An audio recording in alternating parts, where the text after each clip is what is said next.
But in order to really dive into these opportunities, you've got to take it seriously. You got to keep moving forward, even when it looks like it's not moving. So tell me a little bit about that. Yeah, and even when people tell you no, it can't be done. You know, I think a lot of times when you interact with people, even people in position to help you, you know, when they can't see it, that doesn't mean that it can't be done. And there's been several times where I had to go back and was like, you know what? I'm going to have to find somebody else to talk to tell me how it can be done. And that's a lot of how I got into, when I got into this business, that I realized that, you know, you got to talk to a person that can tell you how it's possible versus the person that may be sitting at the desk saying no because they don't have the imagination to see how it can be done.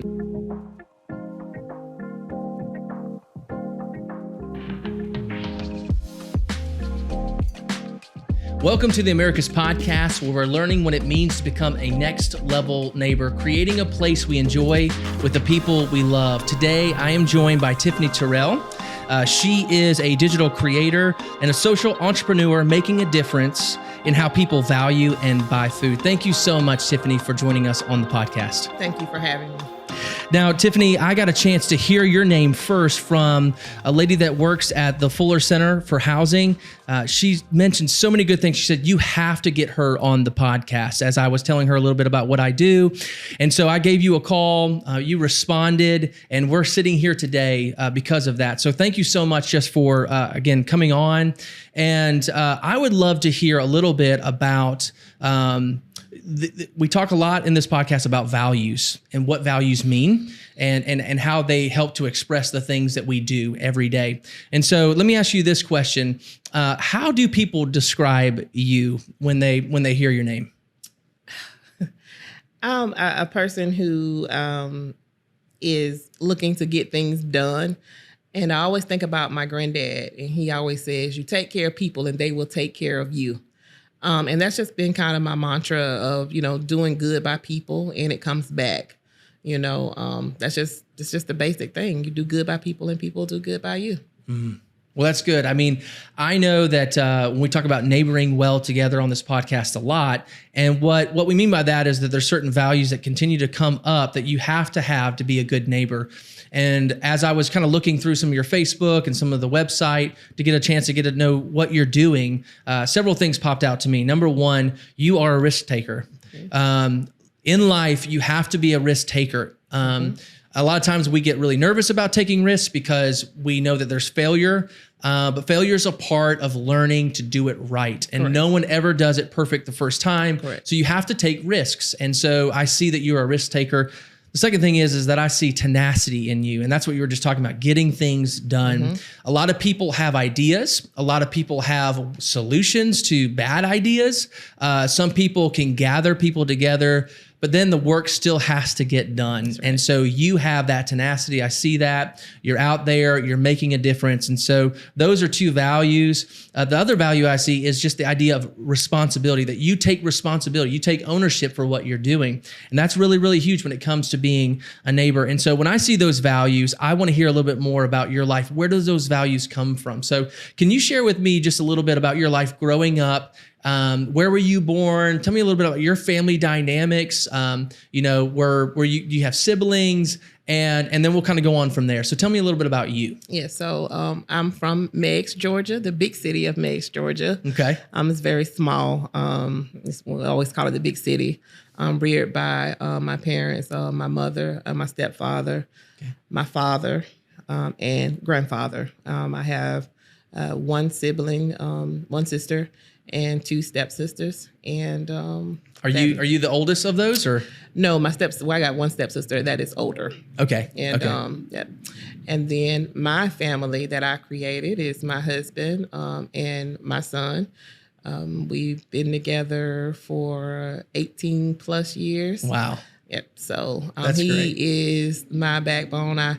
Today I was by myself because he had a meeting, and I'm just thinking about all the things that I'm going to do wrong because he's not here. And so I was calling him about the generator, and he was just like, you can do it, you can do it, you can do it. So he's a major part of my motivation because being an entrepreneur, you know, you come up with so many things and want to do so many things. And so he grounds me. Absolutely. So tell me a little bit about what did your mom do? And what was kind of home life like for you? Were you an outside person, inside person? Was it strict in the house? Was it kind of loose? Tell me a little bit about that. Just kind of growing up in my the household. mom worked at I think it was called Equity at the time, which is a poultry plant in Camilla, Georgia. Okay. My dad was a real estate broker, and my stepfather, who was worked at the poultry plant as well. Okay. My granddad was a serial entrepreneur like myself. My dad and my grandfather were both serial entrepreneurs. I think my granddad had a limousine company, real estate. So I would say it comes from my father's side of the family. Wow. And that was all around Meg's? No, so my father lived in Texas. Okay. Then he moved to Florida. My grandfather lives in Homestead, Florida. So I've got a little small city, big city experiences throughout my life. Yeah, I love that. Okay, so let's say you're 7, 10, 12. What kind of personality did you have? Were you a very energetic person? Were you open to people and relationships, or were you kind of did I have to build out? No, very energetic, very creative. Even as a young age, I remember me designing. I remember one of my first inventions was a washing machine that actually dropped the clothes into the dryer. Nice. I remember sitting on the porch drawing that and talking to my mom about it. Even when I was with my dad, we came up with, ideas about how I wanted to be a designer, and we were looking at all the different schools. So I always had that creative edge. Yeah. Well, that's amazing. That's good. So as far as just kind of the social life, like working or just like in high school, did you get a chance to hang out with the kids a lot, or did you play any sports? Kind of what was your dynamic just like? Kind of hanging out, masterminding, creating different things. I did work when I was in high school quite a bit. I had a job. I worked at, my first job was at Hardee's. Okay. And then I worked at an ice cream parlor. And where else did I work? Worked at during the summer. I worked at Darwood Manufacturing Company. Okay. And I realized earlier on that was not the type of job that I wanted. So that changed, and so I was like, let me get serious about school. Okay. And so, at that point, I went on to after high school. I went on to school. Okay. All right. So you talked a little bit about your grandfather and your father being entrepreneurial. Is that something that truly attracted you to those? And what were some of those values that you saw in them that you wanted to aspire to as well? And maybe even some other people as you were growing up that you started noticing was like, man, I want to do that. I want to be like that. Yeah, definitely. Inspiration definitely came from them. Like I said, growing up, just understanding how you get business handled. Yeah. And just taking charge of it, and, being in charge of yourself, and doing what you have to do. So I picked up that pretty early on. Yeah. But that seems to me to be one of the, again, just another great understanding of what a value looks like, because, even with my kids 12 and 7, and my 12-year-old being the oldest, he kind of takes responsibility. He can kind of get his work done. My 7-year-old daughter, she's just like, she'll stay in the bed until you tell her to get up. She needs help, with certain activities and things like that. So there's something in you that said, no, what I'm going to do, I'm going to take very seriously. I'm going to move into this. And so that self-sufficiency is really, really important. So you're in high school. What are you aspiring to be again? Like where are you headed? Do you have college career, or you want to go straight into work? No, so definitely, my dad was definitely college. That was a huge thing. And I knew I wanted to go to college, but I didn't know what I wanted to be. And that just infuriated him. Like, he was like, you got to know. And I'm like, I just got to figure it out. Cause I went from, business, then I went to accounting, and then I went to, anesthesiologist, and then I flipped around quite a bit, and then finally I was like, okay, let me just go ahead and do it. Let me just do business. Because that's what I've always wanted to do. Yeah. And where were you going to school at the time? At Albany State. Okay, Albany State. Okay, great. Well, let me ask you this: as you're stepping into that, and you're thinking about a career, or you're thinking about your life, what are some things that kind of challenge some of your values? Whether that's just relationships, friendships, whether it was just negative input of like trying to stop you, trying to slow you down. Do you have any experience with that? And Yeah, definitely negative input. I just literally got off the phone talking to my grandfather about this about 30, 40 minutes ago. People want to always tell you what you can't do, or somebody's going to do this if you don't do that, or I don't see how you're going to do that. So usually when people tell me that I cannot do something, that is definitely a motivator to show you how I can do it. And my mom always says, well, there's more than one way to skin a cat. And I was like, maybe that wasn't the best. Can we edit that? No, it's fine. That's more than one way to do things. Let me say that. That's more than one way to do things. Yeah, definitely. Well, and that's a big deal too, because we live in a world where opportunity does exist. Mm-hmm. It's really, really hard. You've got to really put the work in. You got to see yourself in such a way that says, if things are not looking like I'm still going somewhere. It's kind of like working out. Like correct. The moment you start working out, you don't go to the mirror and go, well, I don't see the results, I'm out. Correct. If you do, then you'll never see the results. Correct. So you got to go to the mirror every day and go, okay, I'm not seeing it. But then 2, 3, 4 weeks later, you begin to see some results.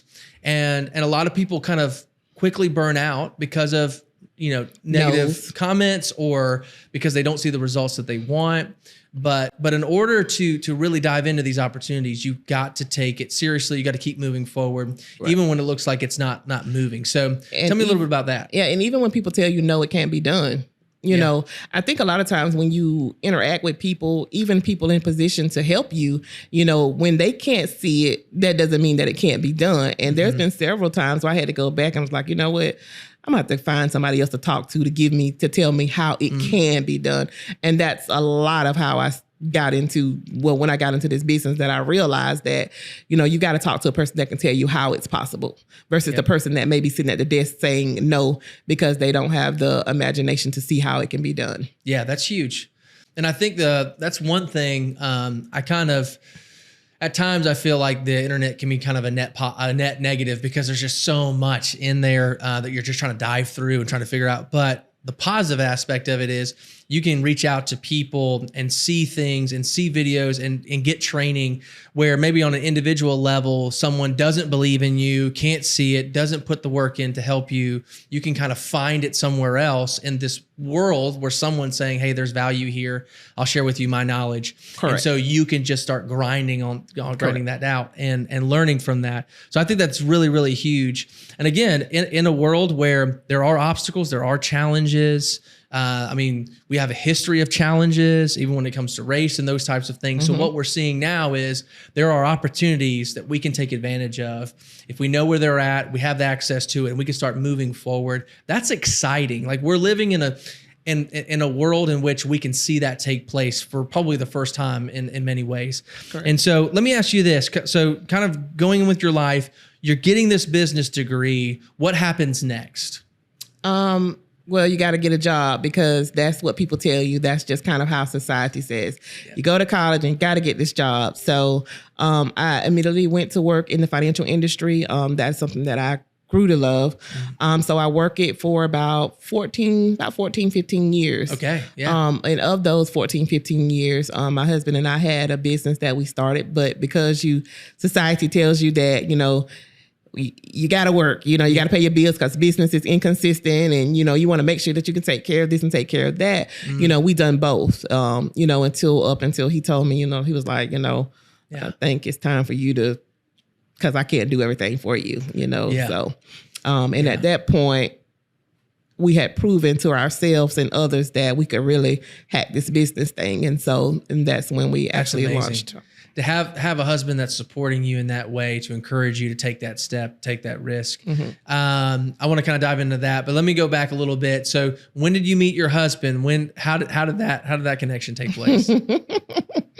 I actually met my husband at the grocery store. I actually worked at Harvey's when I first came to Albany. And so I met him there at the supermarket. He was the security guard. And all the girls at at Harvey's was calling me. It was like, girl, you seen the new security guard? And I was like, no, I ain't seen him. And so when I got a chance to see him, I was like, oh, that's why everybody's calling me, because he's hot. And so, him and I instantly connected. No, that's great. Now, is this the Harveys that they just like recently tore down over there on, or is that another Yeah, one? it was Harvey's. It was called 5 Points. It was off of Oglethorpe in East Albany. Okay, yeah. I know what you're talking about. So, kind of an Albany native myself a little bit. So, so you start talking, you're connecting, you're going to get married. Kind of what's that dream like for you guys as you guys step into that? For him to be so supportive. Yeah. So we both motivated each other throughout school. We both graduated together in 2009 from Albany State University. Nice. And so, we kind of we found motivation for each other trying to get through school. We did have a baby during that time. So we really were pushing each other to come on and graduate. And, he didn't really have a timetable. I was like, no, I'm graduating this year. And I'm like, and you are too. Yeah. So I was like, you're going to have to take 16 hours this semester to graduate. You're going to get approval. You're graduating this semester. Yeah. There's no reason to go back for 3 more hours. So you're going to have to tighten up. So, so we pushed and pulled each other through to go ahead and, and get that done. So that's where it kind of started from. Yeah. And I think that's really important because I think there are some people that hear what you're saying and they say, okay, people are pushing for a career, but I kind of want to do my own thing. But it can't just be an idea. What you're describing is I'm risking a lot to make this work, and I have purpose. This has to work. I'm just gonna just kind of sit around and just think about it and put something on Facebook, and I'm not gonna get a job. So tell me a little bit about how you were able to kind of start this business. So take the risk to start it, and how do you encourage other people to do what you're doing, but not fall into that? Right. And it's funny because actually my granddad and one of my old coworkers and my manager was on the phone because we were just talking about how we let people run their mouth and we run our business. And so I brought her in on that conversation. You just really got to get it done. And I really, it was SunTrust at the time, but I really have to give it out to them because they were kind of who made me who I am as far as the work ethic, because, it was just, you got to get it done. If you didn't get it done by Wednesday, what are you going to do to get it done by Friday? And what are you going to do different? And so just kind of that foundation and that leadership of getting things done, it was developed there. Yeah, that's huge. That's huge. And you stuck with it. Where a lot of people are just like, don't push me. Don't. I like to be challenged in the things I want to be challenged by. But when you're telling me to do something I don't want to do, then we've got issues. And you found that there's a certain time that things need to get done. Absolutely. And we're going to work hard to get it done. And you've seen the benefit of that. Correct. So it's helped shape you and mold you. So tell me a little bit about this business that you started. Okay.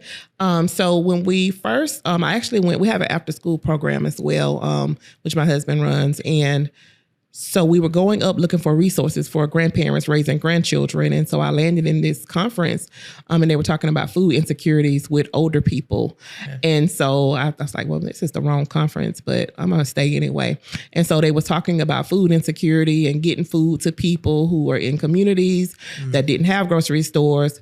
And so at that time, Albany was going through a major shutdown of about 2 Harveys at the time. Yeah. And so we were like, oh, we've been talking about food deserts in our community. I was like, well, this is something that we could do. It looks easy. Let's see what we can do to help our community out. And so, and then it was born. So I came back that night and we started looking on the Facebook marketplace. I found an old milk truck. And so that was in 2017. And so, as I went around trying to find out how we got licensed, how we'll be able to take debit card payments, how we'll be able to get vendors. Yeah. And so, early 2019, we had it completed and we were rolling out with all of our approvals. Okay. So, and that's awesome. how it started. Okay. And tell me the name of your business. It's a Better Way Grocers. Okay. So Better Way Grocers. So tell me how it functions. Tell me just the basic dynamics of it. So it seems to me that it's a mobile service that comes and meets people. Correct. So tell me a little bit about that. So it's a store that has been outfitted out. So on our bus now, we've retrofitted it. We've taken all the seats out of it. We put new flooring down and put coolers and freezers in it. So, and not the coolers that you put ice in. It's the coolers that are ran by power. We have a generator that runs it and cools it. These are the coolers that you will see when you check out, like your drink cooler. So these are old drink coolers with Pepsi or Coke in them. Yeah. And so we converted them out as well and put little shelves in them so that cools our produce and stuff. So like I said, it's got meats. We've got a dry goods area. We've got a register area where we can ring people up, weigh their items, and bag their grocery. And so we just kind of created a 1-hour mobile grocery unit. That's amazing. That's amazing. And do you have certain locations throughout the week that you're just like, hey, we're going to be here? Is it consistent? Like these days we'll always be here, or does it move around and people have to follow you? No. So so there is a schedule. Each week, each week they will see us. We are having some staffing issues right now because it's just me. Yeah. But ultimately, everybody that's on route right now will see me once a week, and they have their set days. Okay. Yes. And so people are coming to the bus and they're being able to purchase groceries. And what is the price like? What is the kind of the dynamic of those foods? So like, what are you our prices are very comparable to the grocery stores, especially our produce. And then we offer incentive programs for people who have EBT, and they get half off of our locally grown produce. Our meat prices are pretty comparable. They probably run anywhere between 25 to 75%, a little higher than the grocery stores, because we are a mom, what people consider to be a mom and pop. So we do pay a little bit more, as an independent retailer. And I always tell people, please do not compare our prices to Walmart prices. Yeah. No shade to Walmart, but you know what happens when Walmart comes into communities. And so, we just can't buy Walmart as a super buyer. So I'll say that. So, but our prices are very affordable. And we make sure sometimes, luckily we have donors. Let me go back. Luckily we have donors. So that way, whatever charges that we can't make up on, as far as to keep the bus going, we're able to, with the funds that they send, or donate, to keep our prices low. Yeah, absolutely. So normally when I go into Walmart, I have a certain area that I go to with food, right? Because we kind of have that normal everyday kind of food choice, right? Right. If you're not the person that goes to the fruits and vegetables section of it a lot, and they come up to the bus, how do you help them see the value of what you're providing for them in that way? Yeah, I'm glad you asked that. That's a great question. So one of the things and one of our mission is that we're driving food into communities for better health. And I want to go back, when we first started this thing in Albany, we had a lot of waste. We had a lot of waste. And it wasn't because people didn't want it truly. It was because they didn't know what to do with it, especially some of the areas that we served. So we had to go back to the drawing board. And with that, over the years, we learned that people didn't know how to prepare it. People didn't even know what it was. So luckily we had partners. We just partnered and had an intern from Emory University who designed out recipe cards that talked about the health benefits. So anytime people shop with us and they're unsure, and if they're not really coming to purchase fresh fruit and vegetables, we have that conversation with them about what it does for the body. And before they leave, they are making a purchase of healthy fruits and vegetables. Yeah, that's huge. That's huge. Because what we're talking about eating healthy food, it's also, we're talking about our bodies. We're talking about taking care of our bodies, and our bodies it needs energy, it needs nutrition, and some of the snacks and other choices produce something maybe very rapid, but it's actually long-term. It's not healthy for us. And so you're trying to find not just the balance of, hey, what food you should be eating, but let's talk about food that maybe we should only have every now and then, not let it be a part of our normal everyday. And again, that's hard because people are kind of in their normal everyday rhythms of, this is what we buy, this is how we do it. Correct. And some things, regretfully so, some of the very unhealthy things are the very quick things. Correct. And when families going out and they're just trying to get things done, they're going to work and they're just, all right, let's throw something on a plate. Let's let the kids eat. And so, how do you communicate with people in such a way that says, hey, it's not just about the food that we should be eating. It's how do we describe food in a way that we need healthy patterns as well? Correct.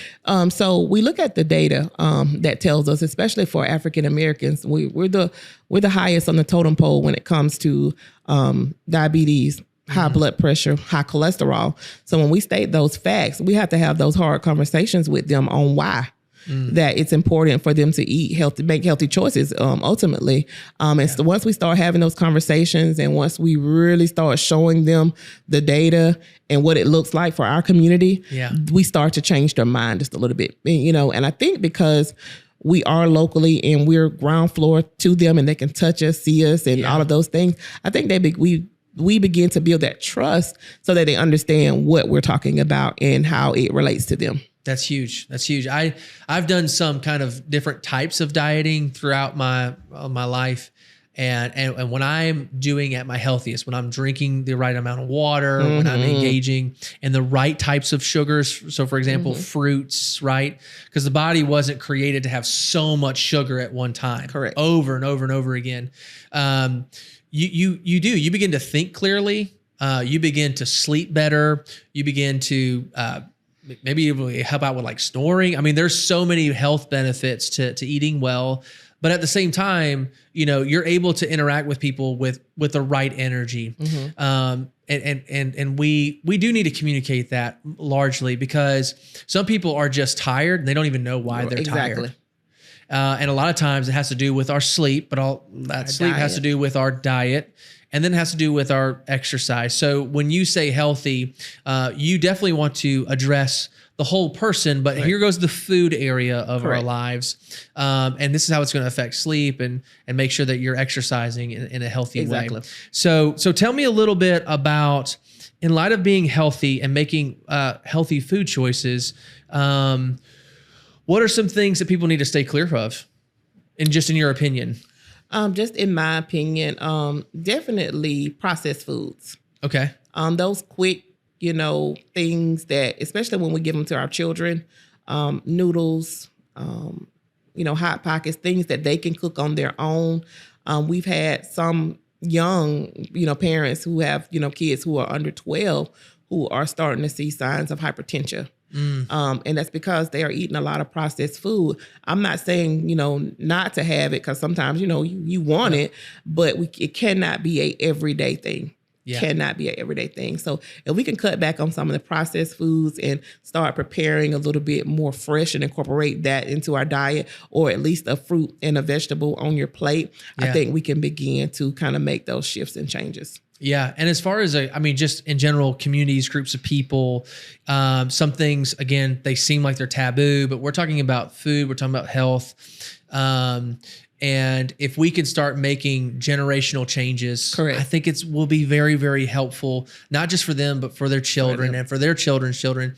And it does take, the struggle is that it takes work. It takes a little bit of that extra work. You can't just throw it in the microwave. Look, there's some healthy foods that you could throw in the microwave, but not everything, right? And so just a little bit here and there of, hey, let's do something together. Let's cook the food together. Let's have someone come over and show us how to do it, or let's go and meet with someone and talk.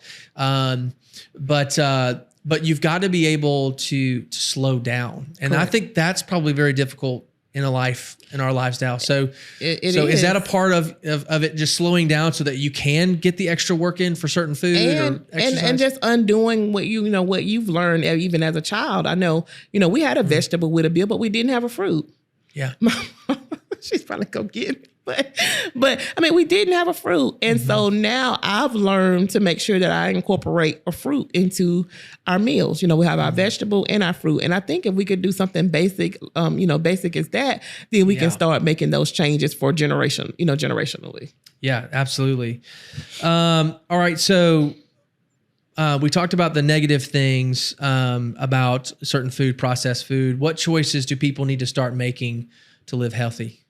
The new studies of showing that, you don't have to do 30 minutes all in one throughout the day. We could do 10-minute increments. I've learned that myself, and this has been a learning process for me as well. So if you can get you a short burst in the morning, get your short burst for 10 minutes at lunch, and then you get you another short burst at, at dinner, after dinner, there's your 30 minutes. And then even the small things, like I said, and making sure that we incorporate a fruit and a vegetable with, every meal. That's basic. Yeah. Orange, a apple, nectarine, a plum. Yep. It doesn't have to be something that you have to cut like a fresh pineapple. You can just take it on the go, just making sure that we're incorporating the amount that we need into, get our daily values. Yep. And it's definitely uphill because real food also will go to waste. You've got to eat it at a certain time period, where again, processed food, you can throw it on a shelf and leave it there for weeks. I know. But it really is about, it's about your health through the rest of your life. Because when we're talking about when someone's 45, 50, 55, 60, and they start getting older, the medical bills will start racking up too, because your body has been being attacked by all of this processed food, and now it has to do that. So where we're spending a little bit more time and energy and money towards fruits and vegetables, we're going to maybe save in the long run, because now we got a $10,000 medical bill that we've got to deal with because of something that popped up. And I've seen people who have about 14 prescriptions off of diet related issues. Yeah. I'm going into people's homes and, delivering their groceries and having these conversations. I'm not a doctor or a nurse. I'm just talking about what I've seen and what they've told me. 14 prescriptions. That's a lot of prescriptions each day. And from what some people tell me, that's an easy number. I mean, you got some people who are upwards of 20 prescriptions a day. Yeah. And mostly diet related issues. And when you talk about money and what it costs, if we can incorporate something that's basic as a fruit and vegetable in our meal and some exercise, which one do you want to do? Yeah. And that's what I want to have. That's what I like having conversations with people about. I'm learning myself. Like I said, I'm no doctor, and what I'm learning, I'm incorporating into my life as well. Most of the time I've got my jump rope in the car. I've got some things that I'm just going to run and do real quick just to kind of make sure that I'm getting it. I may grab me an apple on the go. I may grab me, because sometimes I'm eating on the go, and I want to make sure that I get my fruit and vegetable as well. So that's amazing. That's amazing. So do you have, just again, as you've been doing this, probably obviously 2019, then we had COVID. Now we're kind of getting back. Do you have, just something like an inspirational story that you've just seen someone kind of walk through that of, hey, I didn't really have any fruits or vegetables growing up, or I didn't see the necessity for them, and now they're kind of implementing it into their daily routine? I've seen so much, or so many people who had no clue. And, I'm just really astonished by the basics of food. Is really empowering people. I'm not saying that A Better Way Grocers has a magical touch, but I think that, when we have these basic conversations with people, a light bulb comes on. We hear all different types of conversations and recipes and how to try this and how to try that, and, what'll make you eat it and what'll make you drink more water. Just listening to people have those conversations is just wonderful. Yeah, it's good. It's good. All right. Well, let me ask you this.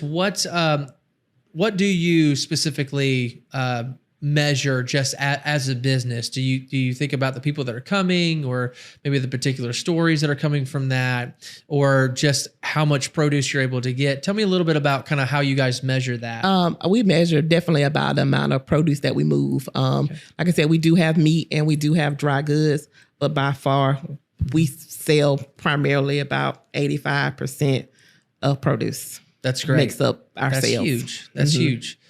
And I think about, again, your job, your vision is to make sure that people get access to this. They understand the value of it, so that when they do go to other places, maybe it's a restaurant or a store, they know that they can go to that aisle, be confident in taking that home with them and being able to create something that's beautiful, wonderful, and good for their kids and for themselves.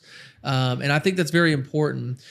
So what are some things that you would love to be able to see in that would, in a sense, put you out of a job, which is a really kind of a good thing, because then you're saying people are doing it. People have taken what we've said and now they're applying it to their lives. One thing, it'll put me out of the mobile business, is that if we can have small curb markets that have produce in rural communities. And then we can have programs to show people how to prepare those foods.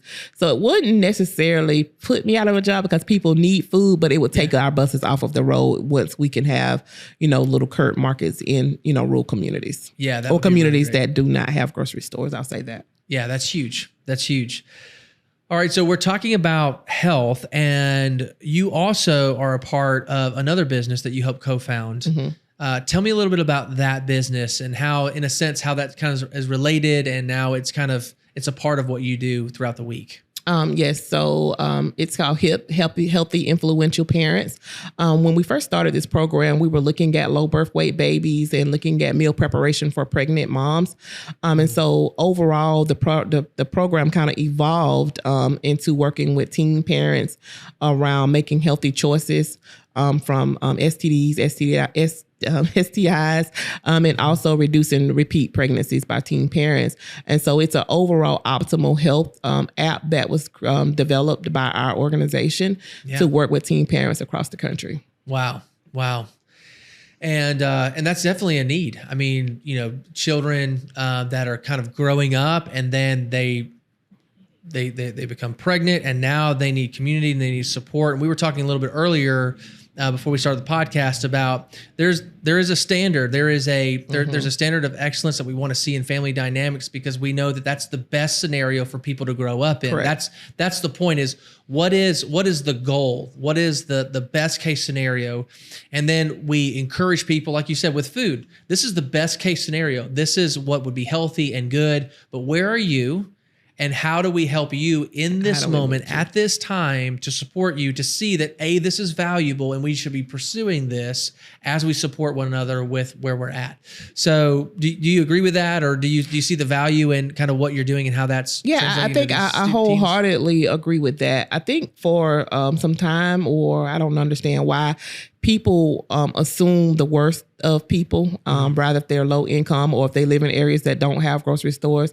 So they'll just assume, they don't want it. And that's been the biggest thing that grinds me. It's just for people who are in charge of making our communities whole, just to assume that certain people don't want, fresh foods, or people who have, just say in case of our teen parents who have made the decision to parent early, that we just push them to the side. I think that in society, I don't understand where it comes from, but I think that in order for us to do better, we have to reach out and help those people, because somewhere there's a misunderstanding. And if we can explain to them and have those conversations, maybe we can make a change. Yeah. And that's a big deal, because they're there now. Correct. And like I said, when someone is in a state where a lot of things now, their future is different from maybe what they were wanting to go after as far as a career is concerned, and those types of things. Reality is that they still have value. Correct. They still have opportunity. They still have a future. And again, the point isn't to, and like we said this earlier before, even with a business, it's not just having an idea, then just continuing to do the things that are wrong or that are missteps, but it's, okay, now that I'm here, what is the right path, and how do we do that together? And everyone needs that, but especially teen moms, they need that. They need to know that they still have great value. They still have great opportunity. I've heard many stories where children grew up with just teen moms, and man, they're amazing people. Correct. And so those moms worked really hard. And so we want to continue to see that. So we want to have obviously support for that. So when we're talking about health, we're talking about, again, not just in the food industry, but also in family dynamics. And again, the idea of slowing down a little bit just to spend time together. It takes a lot. It makes us have to rearrange some of our basic rhythms, but we're talking about the future here. We're not just talking about, hey, we're not looking for the easy thing today. We're looking for long-term direction. Let's go after this together. And your businesses help support that, encourage that. And I think that that's really, really necessary in a city like Americus and Albany and the rest of the world. And so we need to continue to support what you're doing and to encourage other people to do that. So let's just say this. Let's say someone has a business idea and they're stuck and they don't know kind of where to go from there. What are some things that you encourage future entrepreneurs and say, look, this is how you kind of can move forward and start your own thing, even if there's obstacles. Right. So don't take no for an answer, for one. And when you think that, nobody is going to listen or nobody's going to do your research, and look for another way to kind of go around what somebody has told you when it's possible. When we started back in 2017, even thinking of the concept, people were like, oh, well, nobody don't want to do this. Nobody's going to want to do that. Here we are, almost 4 years later, driving a bus and expanding in areas that primarily like 85% of our sales are around produce. So you can't tell me people don't want to eat healthy. Yeah, that's huge. Yeah, that's huge. All right. Well, let me talk a little bit about kind of just Americus in general. I know you're kind of more from the Albany area, but I always love to ask people because, we moved here in April. When you talk about Americus or someone asks you specifically about Americus, how do you describe Americus to people? Listen, the people here in Sumter County, and I'm going to say Sumter County because we're still working on a couple of zoning issues here in Americus, but I think we're going to get those sorted out. So we have been working more in the county, in Andersonville, DeSoto, Leslie, in those areas. The people are amazing. Just today, I went down to the parts store because I couldn't get my generator started. And of course, my husband wasn't with me today. The man at the Advanced Auto Parts came right out, hooked me right up. Wow. And, when you usually, people are looking at you like you're crazy, and, people here, they come right on out and help you. I mean, I've had several incidents where my husband wasn't with me and he was like, well, just ask somebody. And, they're up under the hood, they're up under the bus trying to figure out what's going on. Yeah. I mean, the people are so amazing here. They're so helpful. They're so inviting. I mean, it's just the love. I mean, it's really the love here. I mean, people are amazing. Huge. That's huge. I've experienced a lot of that. I mean, just coming in and knowing that, I don't have a lot of the history of Americus, but people are kind of stepping in and they're engaging. Yes. They're trying to get a chance to know me. Hey, what are you doing here? I mean, it's a small town, so people want to know, hey, what are you doing here? Mm-hmm. But then they also want to network. They want to say, oh, if you're doing that, then you should meet this person. And so that's one of the ways that we found each other too, is just someone said, hey, if you're doing this, you need to talk with this person. And that's really, really important.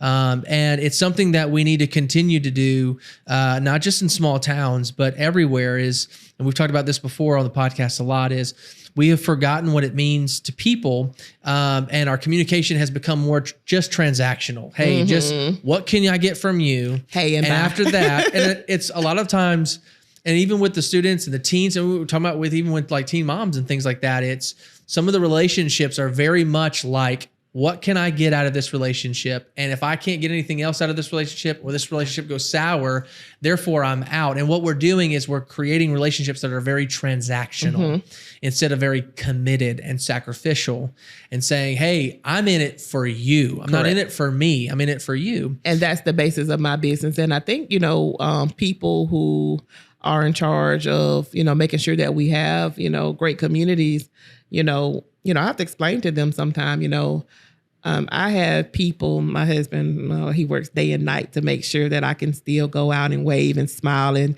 have community with people. I'm doing this for the people. I am an entrepreneur. I can probably tomorrow flip and start and do something else. Yeah. But I have become committed to the people. Yeah. People still honk their horns at me. They wave. They're still so excited when they see the bus coming through. And this is even in Albany.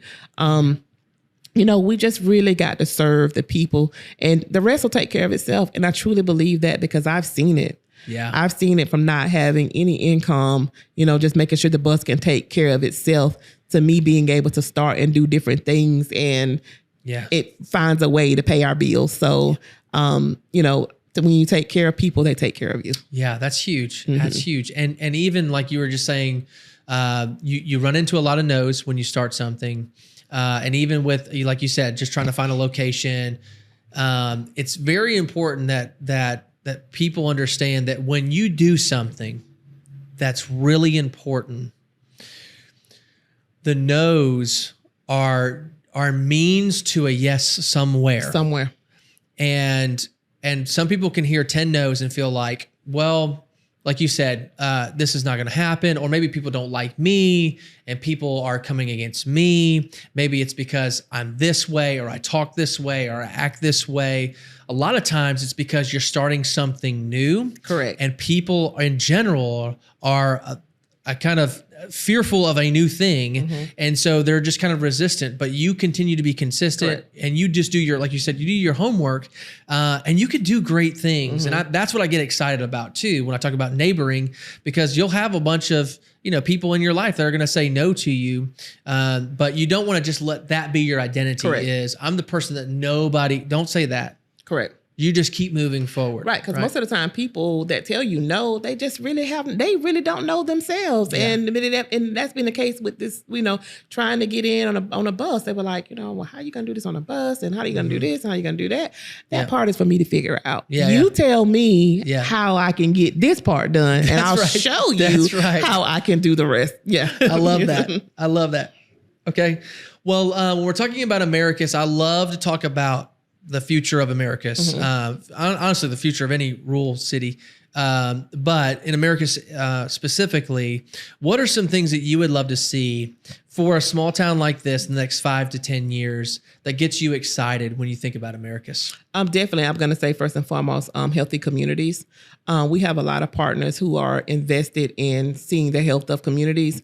So that's the biggest thing. I think once we start to invest in people, and people understand, why it's important for people to eat healthy, because when you are working in economic development or in that line of business, you understand when people grade a business or industry grades, if they're going to come to a town, that's kind of one of the things that they look at. They look at the health of the community. They look at the education of the community before they start to plant there. So if we want jobs to come here, and if we want healthier communities, we've got to start making sure that we can make sure that people have access to healthy foods. Okay. Yeah. So healthy communities are things like education, things like food crime rate too, and all that kind of stuff. What businesses are already here? What are the potentials for them?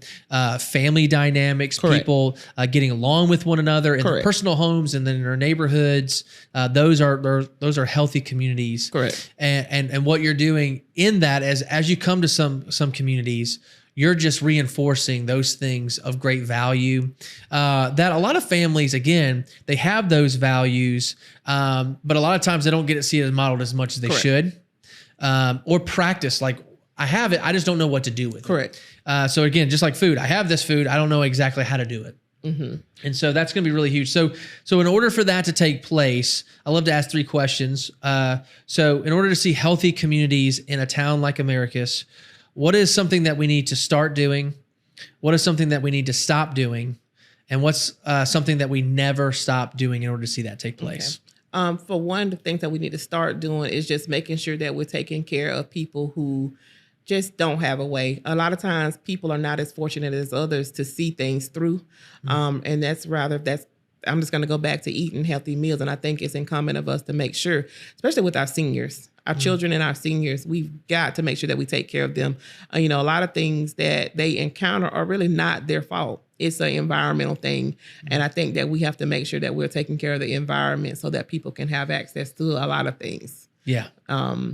Things that we need to stop doing. And I'm going to say this because it relates to food. We need just to stop assuming that people of a certain demographic do not want healthy access to food. Their bodies are just like anybody else's, whether they're affluent or not. Yeah. We all got the same body. We just need to make sure that we are not just pushing people to the side because we think that, they don't want to do this. They don't, because they get this and they pay for food with this. We just need to stop assuming and give people give them a choice to optimal health. That's good. All right. And what's one thing that we can never stop doing? Taking care of each other. That's good. That's really good. I agree. I think that future of recognizing again where people are, being able to engage. And I know, I'm 38 years old. Me and my son, we go play the basketball court on Reese Park, and we get a chance to meet some young kids. We get to meet some adults, and we always just talk and just have great conversations. But I'm still at 38. I still don't know how to talk to teens, right? My son's 12, so I don't know. And I know that there's identity, there's things that they're trying to portray in themselves. Look at me, or, maybe there's some brokenness there and they don't know how to translate that into real life. Absolutely. And they don't know how to communicate that. So I can't tell you that I'm hurt. I can't tell you that I'm broken, but I can show out and I can try to elevate myself through sports or through just, putting other people down, let's just say, right? Absolutely. And so what are some ways that as someone's talking about just healthy decisions, healthy food with people, maybe that they know, maybe they're just kind of meeting and they're just kind of talking about just general lifestyle and patterns.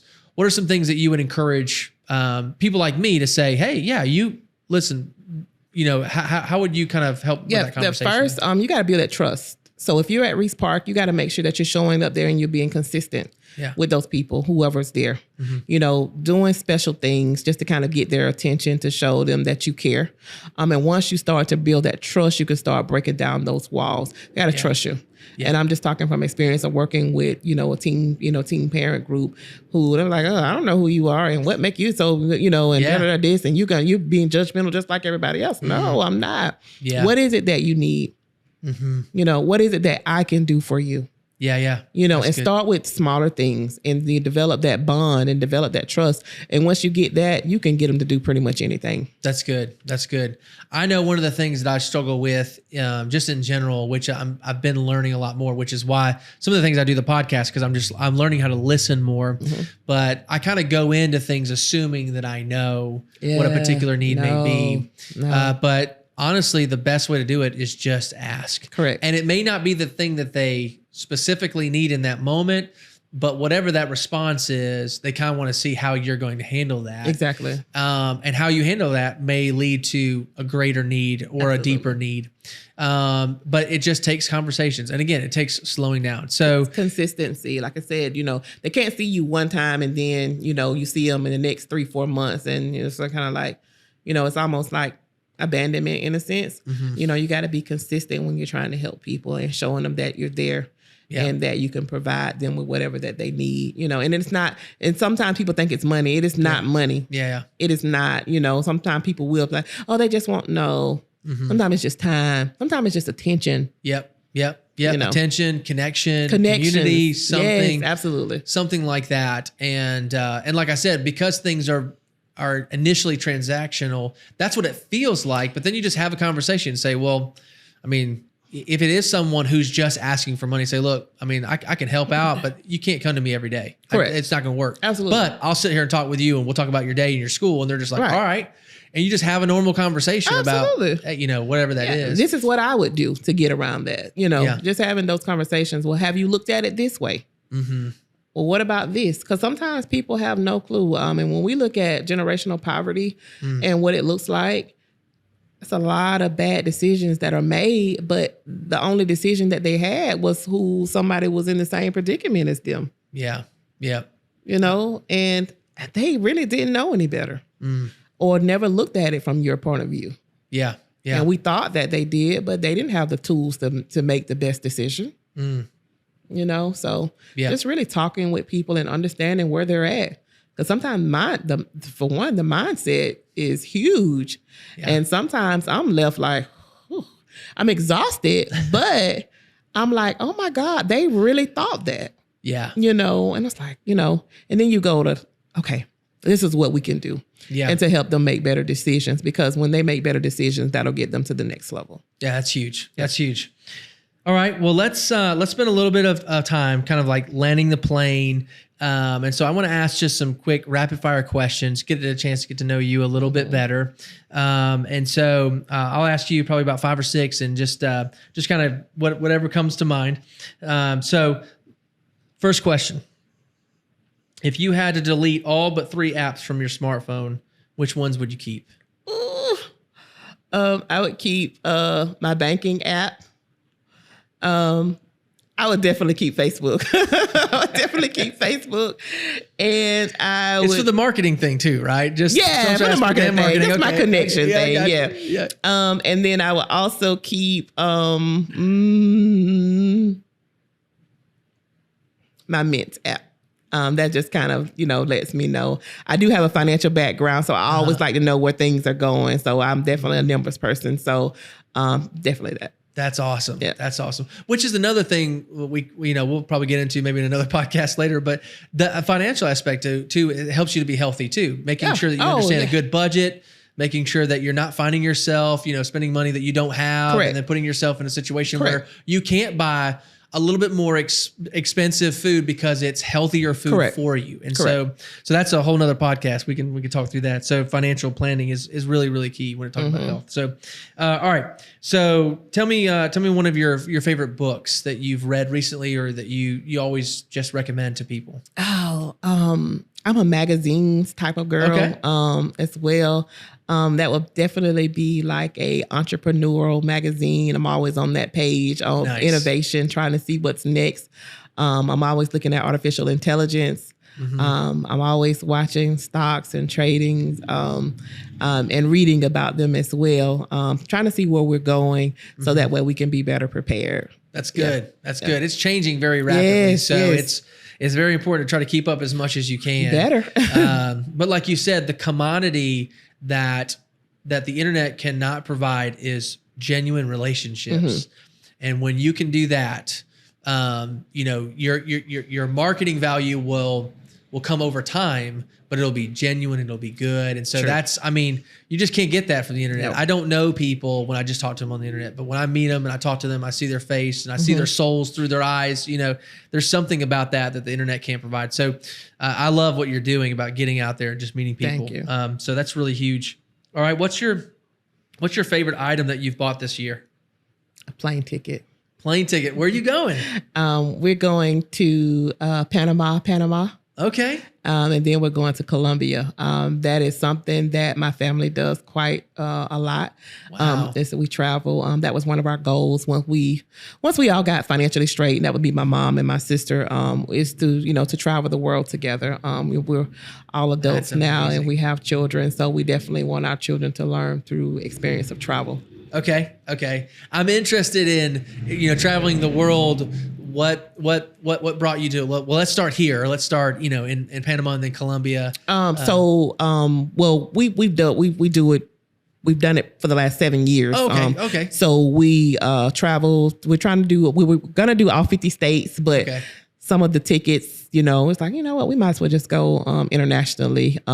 So right now we're just crossing off as many places as we can together.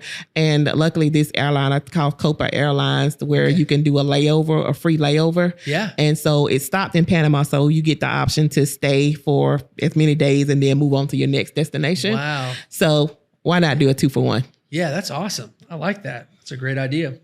All right. All right. If you could choose one song to play every time you walked into a room, what would you choose and why? I don't know the name of it, but it's Rihanna. So I'll try to. Okay. I came to win, to fight, to conquer. Just walking in. Yeah. So and that's just kind of, what goes in my head as I'm going through my daily challenges. Because sometimes it is a challenge trying to get things done. But that's just kind of, what I would play. Okay. Is there a particular place on your bucket list that you really want to go to? Like, I want to definitely get here one day, as far as a place to travel. Ooh, so many. Ooh, Maldives is so expensive, but it's so beautiful. Okay, is that like an island or? Yeah. Okay. Yeah. Mm-hmm, yeah. Wow. So that would be. The Maldives? Yeah, that's it. Yeah. I lived there for a year. Ooh, is it beautiful, isn't it? Beautiful. Yeah. Probably hanging out. He knows. He's probably got, Listen, he was like, yeah, that's Maldives. Did I say it right? Yeah. Is it Maldives? Maldives. Maldives, yes, Maldives. that's awesome. All right. What sport would you compete in if you were in the Olympics? Ooh, what sport would I compete in? Oh, that's a good question. Let's go with. Let's go to the next one. Let's go track and field. I don't Track know. and field. I'm not a runner, but I'll be running up and through that's right. something. I love it. All right. Let me do one more. And this is just a good question as far as getting to understand a little bit more about you. What are people most likely to misunderstand about you? Me doing it my own way. I think me doing it my own way could be confused as me not wanting to work with people. I think, when you've been told so many no's and people try to tell you how you should do something, and when you're looking like, I've studied this. Most of the time I'm going to do something, I've studied it pretty much, and I've looked at it. And so sometimes people on the outside looking in, oh, you should do this. And I was like, okay, I hear it, but I don't think it's going to work that way. Yeah. So, maybe just wanting to do it my own way type of thing, or don't want any help or something like that. Yeah. Yeah. No, I completely understand. Because, being a committed person, what you're asking me to do is to engage in that. And to be committed, it takes a lot of energy. So I'm like, I don't know. That might be for somebody else. Right. But It's got to be, if I can see it line up with what I'm doing, I'm all for it. Correct. If it's not, I don't know how to help because I can't. Yeah, 'cause I can't see just it. be on the sidelines for that. So that's good. That's good. All right. Well, Tiffany, thank you so much for coming on the podcast, sharing a little bit of your story, sharing a little bit about the businesses, the entrepreneurship that you're doing, the idea that, again, that you're pursuing things and you're hearing no's, but you're still pressing through. And I think that's so encouraging for teen moms. I think it's so encouraging for people that are trying to pursue their own goals and where they're headed out in life. There are going to be a lot of obstacles. There's going to be a lot of no's. There's going to be a lot of suffering. Yes. There's going to be a lot of things that just pop up out of nowhere, a flat tire. And you're just like, what is going on here? And so I just want to remind people that everyone who takes risks is going to feel the backlash of what those things are. Mm-hmm. But in order to do something great and have great value, you got to just keep going. Keep going at it. And so your story is a part of that. I just want to encourage people to continue to do that. Continue to meet people that want to be a part of what you're doing, just in general, and support you and to engage. And then if you want to know a little bit more about your particular story and how they can maybe volunteer or donate, do you have a website that you might want to share with someone? They definitely can go to www.abetterwaygrocers.com. If they would love to donate, right now seniors are, the COVID dollars have stopped. So their EBT has went back down to $16 on average. Most seniors get about $16.